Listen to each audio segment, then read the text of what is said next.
Everyone's talking about social emotional learning. Well, in this video, we're going to be talking about 4 social emotional learning skills that guarantee success. I should know. I've been teaching social emotional learning before it was even a thing. I'm Nicholeen Peck. I'm the mother of 4, previous foster parent of many troubled teens. I did treatment care for a lot of years. I teach parenting and good communication all through the lens of self-government. And today, we're talking about social emotional learning.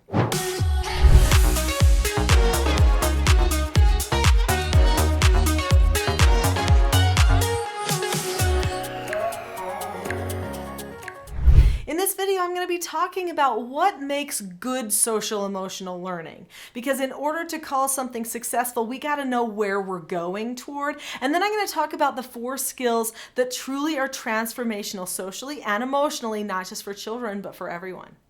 In 1995, Daniel Goleman wrote this book, Emotional Intelligence. And that book took the world by storm. He had done so much research on the brain, on how people work emotionally. In fact, it was years and years of study and work. Mr. Goleman came up with some ideas that really got people thinking.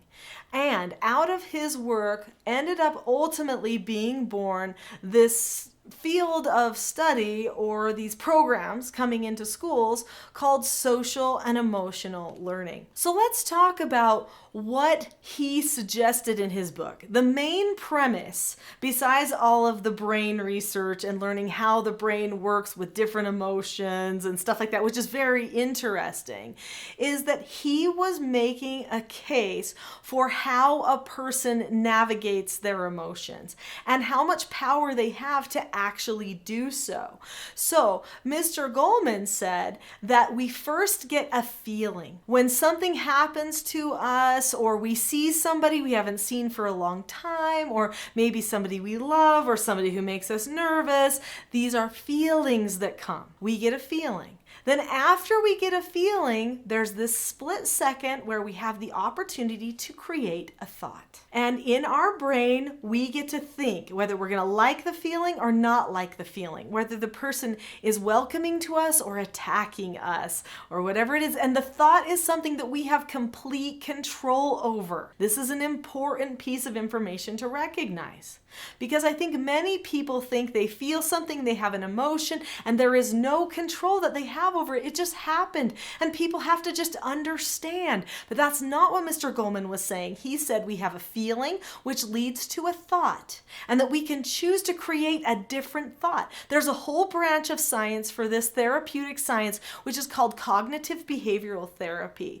And in cognitive behavioral therapy, it's all about recognizing the thought that we have and then replacing it with another thought. What Mr. Goleman said was that after we decide upon our thought, and hopefully we've pre-planned the thought, because if you pre-plan the thought, then you have a higher chance of creating a productive thought versus a non-productive thought. If you have a productive thought, such as, maybe I need to understand that person a little bit more, or I'm not going to take this personally, okay? So those are productive thoughts. Then our emotion is also going to be productive. I may decide to stay completely calm. That's an emotion. I may decide to listen in to what that other person has to say just a little bit more. I may decide to care about where another person is coming from. These are all emotions that would be productive emotions. But this also means that if I have a non-productive thought, such as they're just dumping on me, they don't really care about me, or something like that, that's going to lead to a non-productive emotion.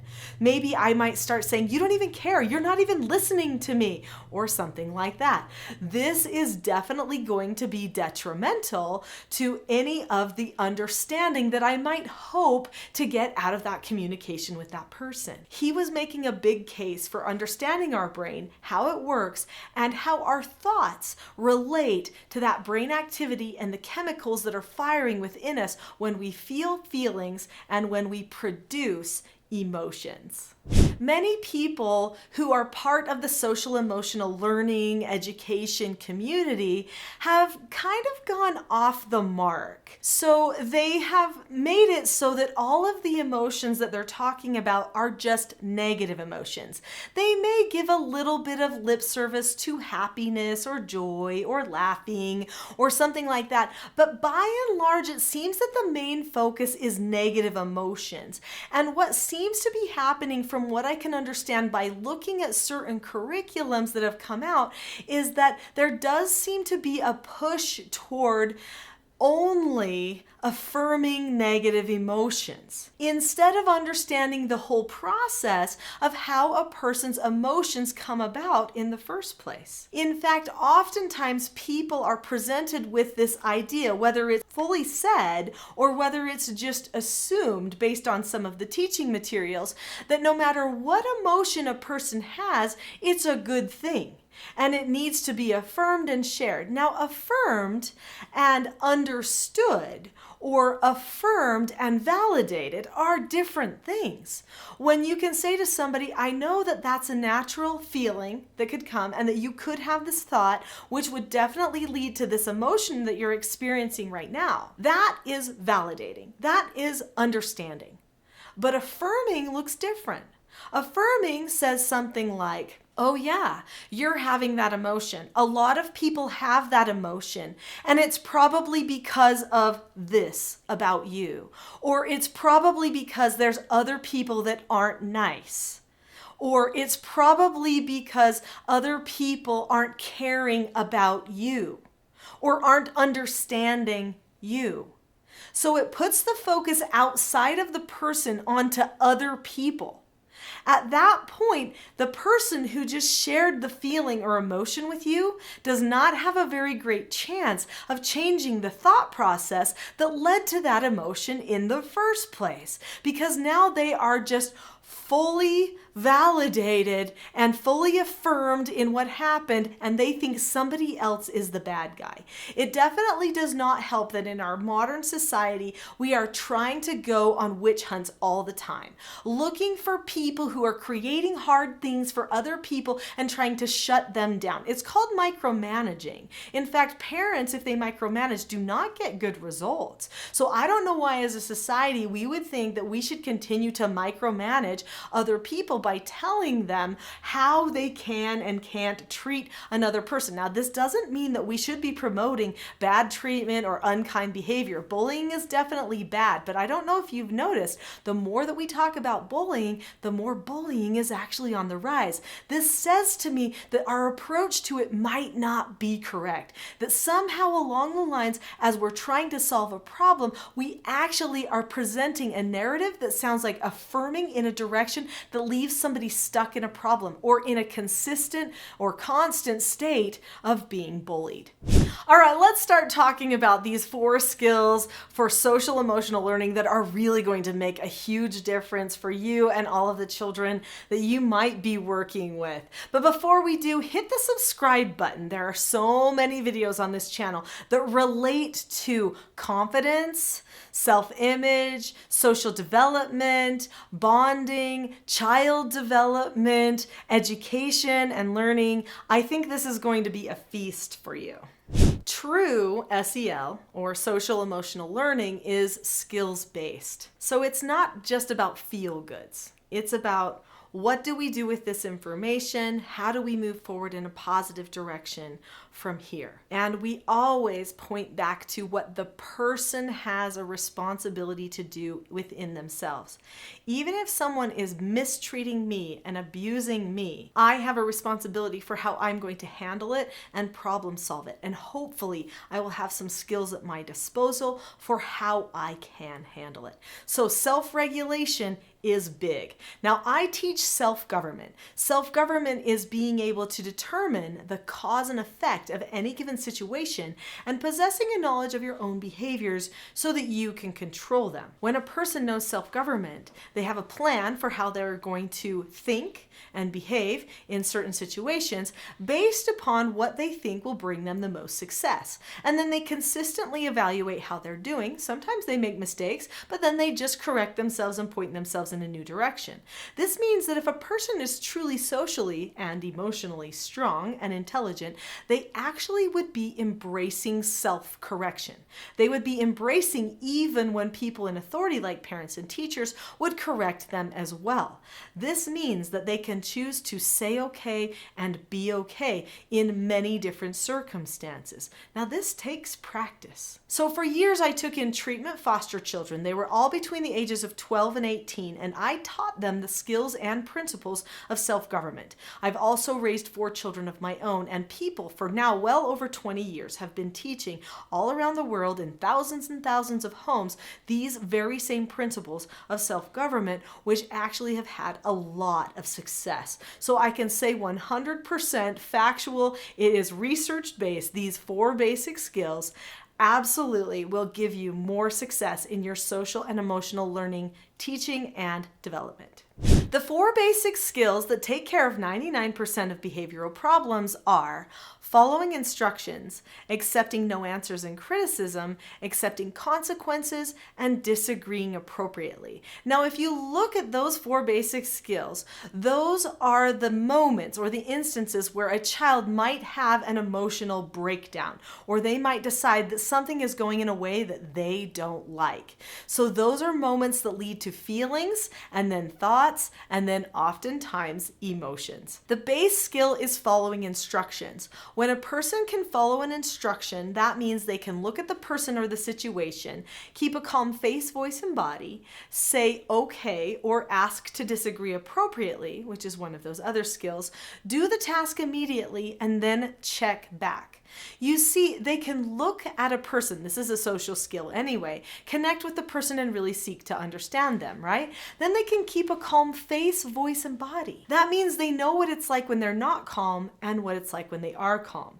And they get to make a choice on calm face, voice, and body. Even just those words, I need to have a calm face, voice, and body, can be really empowering for our children as we are teaching them to analyze themselves and make the best choices.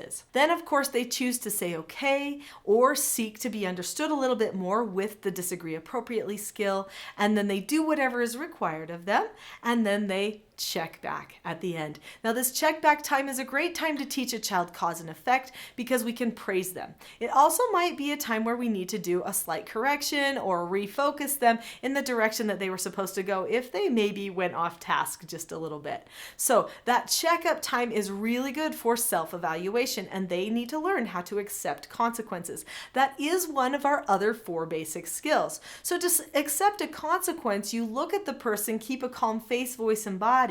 You say okay or ask to disagree appropriately. Sounds the same, right?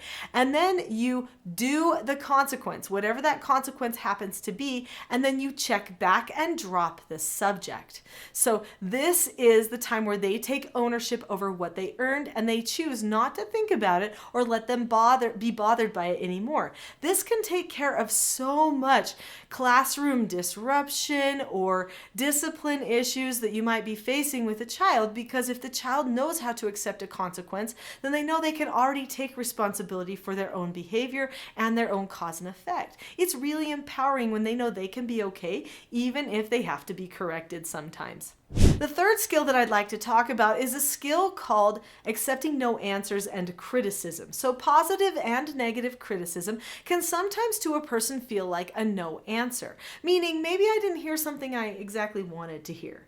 You know, sometimes somebody might say something to you. Maybe it's related to how you look or the way you say a word. Maybe they think it's funny and they laugh at it or something. That's technically a no answer. You wanted them to like the way you looked or to like the word that you said, but maybe they gave you the impression that they didn't. Well, you don't have to take it personal. You don't have to use that as a reason or an excuse to show bad behavior yourself, right? So instead, what you do is you look at the person or the situation, you keep a calm face, voice, and body.